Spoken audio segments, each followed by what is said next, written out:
Hablas español? Parlez-vous français? 你会说中文吗? If you answered sí, oui, or 会, and you're watching this in English, chances are you belong to the world's bilingual and multilingual majority. And besides having an easier time traveling or watching movies without subtitles, knowing 2 or more languages means that your brain may actually look and work differently than those of your monolingual friends. So, what does it really mean to know a language?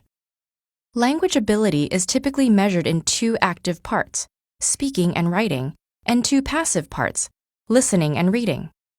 While a balanced bilingual has near equal abilities across the board in 2 languages, most bilinguals around the world know and use their languages in varying proportions. And depending on their situation and how they acquired each language, they can be classified into 3 general types. For example, let's take Gabriella, whose family immigrates to the US from Peru when she's 2 years old. As a compound bilingual, Gabriella develops 2 linguistic codes simultaneously with a single set of concepts, learning both English and Spanish as she begins to process the world around her.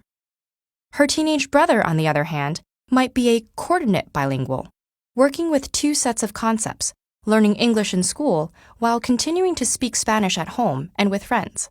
Finally, Gabriella's parents are likely to be subordinate bilinguals, who learn a secondary language by filtering it through their primary language. Because all types of bilingual people can become fully proficient in a language regardless of accent or pronunciation, the difference may not be apparent to a casual observer. But recent advances in brain imaging technology have given neurolinguists a glimpse into how specific aspects of language learning affect the bilingual brain.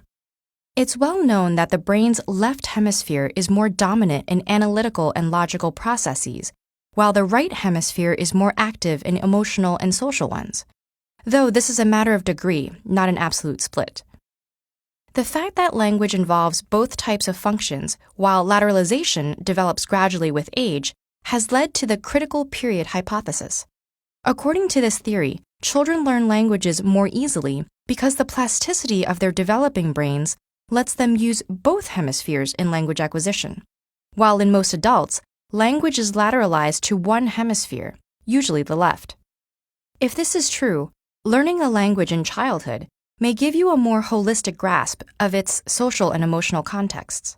Conversely, recent research showed that people who learned a second language in adulthood exhibit less emotional bias and a more rational approach when confronting problems in the second language than in their native one.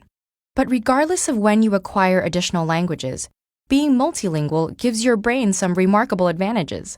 Some of these are even visible, such as higher density of the gray matter that contains most of your brain's neurons and synapses, and more activity in certain regions when engaging a second language. The heightened workout a bilingual brain receives throughout its life can also help delay the onset of diseases like Alzheimer's and dementia by as much as 5 years.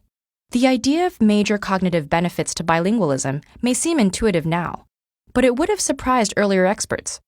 Before the 1960s, bilingualism was considered a handicap that slowed a child's development by forcing them to spend too much energy distinguishing between languages, a view based largely on flawed studies.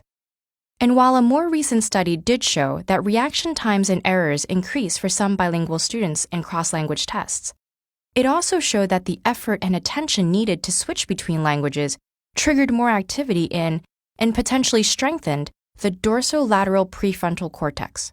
This is the part of the brain that plays a large role in executive function, problem solving, switching between tasks, and focusing while filtering out irrelevant information. So, while bilingualism may not necessarily make you smarter, it does make your brain more healthy, complex, and actively engaged.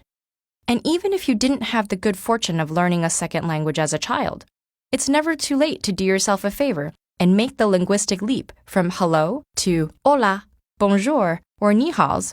Because when it comes to our brains, a little exercise can go a long way.